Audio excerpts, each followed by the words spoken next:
Entre-temps, on va parler d'autres sujets qu'on a trouvé très intéressants. Peut-être avez-vous lu cette interview du patron du renseignement territorial dans les colonnes du Monde. Aujourd'hui, c'est Bertrand Chamoulot qui nous dit, au fond, il y a deux menaces qui pèsent sur notre pays. Le narcotrafic, bien sûr, qu'on a identifié depuis un certain temps maintenant, et puis le séparatisme islamiste. Et il le dit sans ambages, le conflit israélo-palestinien a créé de facto une importation du conflit en France. Pas tant d'ailleurs dans les manifestations qu'il y a pu avoir de soutien de part et d'autre, que dans les actes antisémites qui explosent. Bonsoir Tanguy Hamon, du service police-justice de la rédaction de CNews. À cet égard, on a des chiffres affinés, parce que l'interview a donné l'occasion à ce patron du renseignement territorial de nous donner des chiffres un peu plus récents sur cette explosion qu'on connaissait déjà des actes antisémites. Oui, exactement. Des actes antisémites encore en hausse, avec déjà 1300 actes recensés entre le début de l'année et le 31 octobre. Une hausse de 36% par rapport à 2023, qui avait déjà été une année où ces actes antisémites avaient explosé de 270% par rapport à 2022. On parle là d'agressions physiques, de menaces, d'insultes contre des personnes ou inscrites sur des bâtiments. On se souvient aussi de la tentative d'incendie cet été contre la synagogue de la Grande Motte.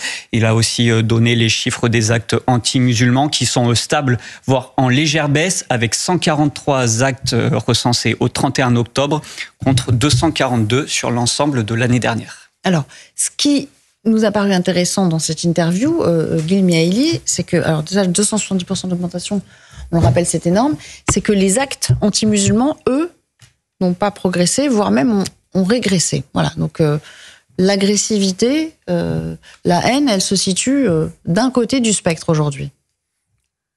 Est-ce que quelqu'un est surpris? Non, on sait comment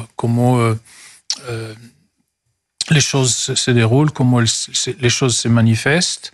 Ça a commencé tout de suite après le 7 octobre. Par le passé, il y avait aussi, quand il y avait des cycles de violence à Gaza, comme en 2014, il y avait aussi en hausse.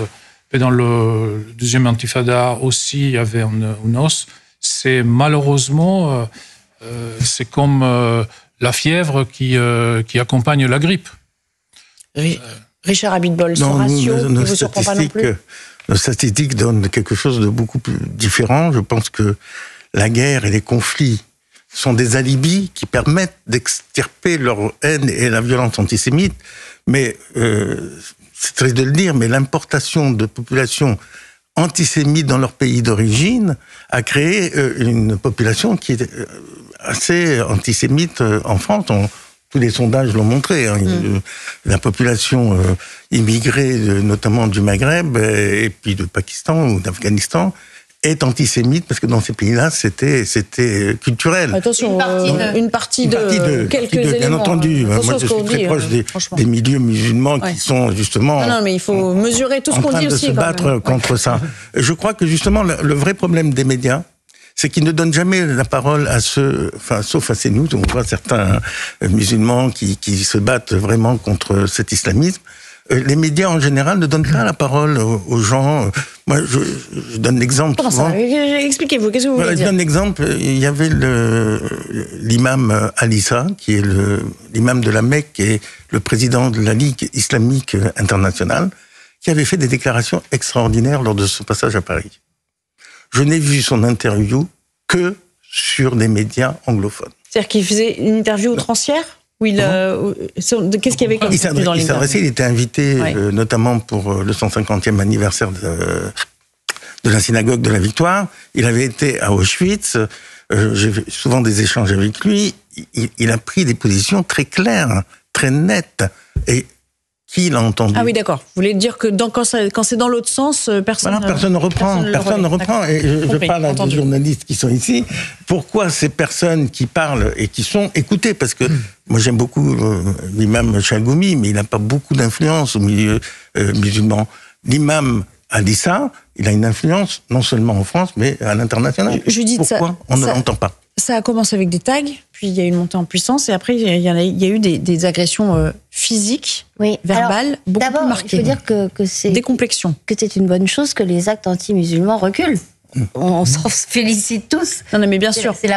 Mais vous comprenez pourquoi j'ai mis en contrepoint. Il faut le dire tout de suite. Et c'est une chose d'autant plus appréciable que le discours prétendant que l'islamophobie est galopante en France et que les actes anti-musulmans se multiplient, lui se répand alors que c'est parfaitement faux et qu'il est lui-même générateur de problèmes, de rancunes et, dans les cas extrêmes, de haine contre la France, puisqu'on convainc, et quand je dis on, c'est par exemple la France insoumise, des jeunes générations que la France les déteste parce qu'ils n'ont pas la bonne religion, parce que la France déteste l'islam. Donc cette réalité-là, il faut bien la poser et s'en féliciter. Première chose.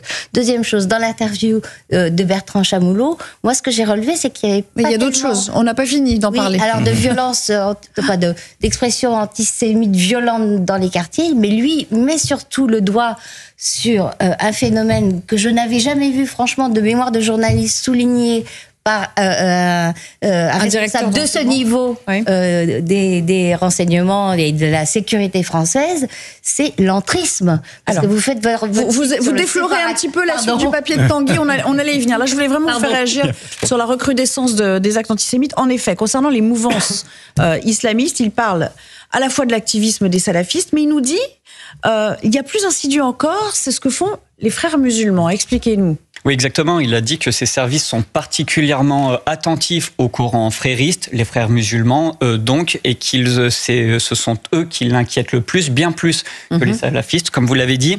Et ce qui est difficile, comme il dit, je le cite, c'est que ce courant ne préconise pas le recours à la violence pour parvenir à ses fins, mais la finalité est très claire, faire à terme de la France et de l'Europe un califat en imposant la charia.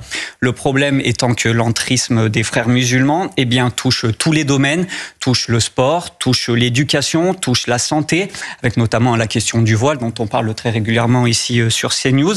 Et un autre problème, c'est lorsque les services de l'État vont par exemple dissoudre une association ou exclure un imam problématique, comme vous l'avez dit, ils sont systématiquement accusés d'islamophobie. Bon, Jonathan, c'est un projet plus construit que celui des frères musulmans, mais plus délicat à contrer.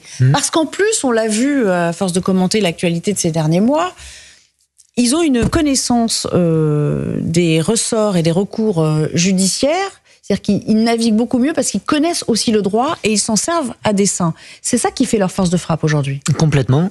Et comme vous le soulignez, leur évolution, leur progression pacifique dans la société pour arriver à avancer. Ils connaissent tous les rouages, toutes les arcanes des institutions et des pouvoirs.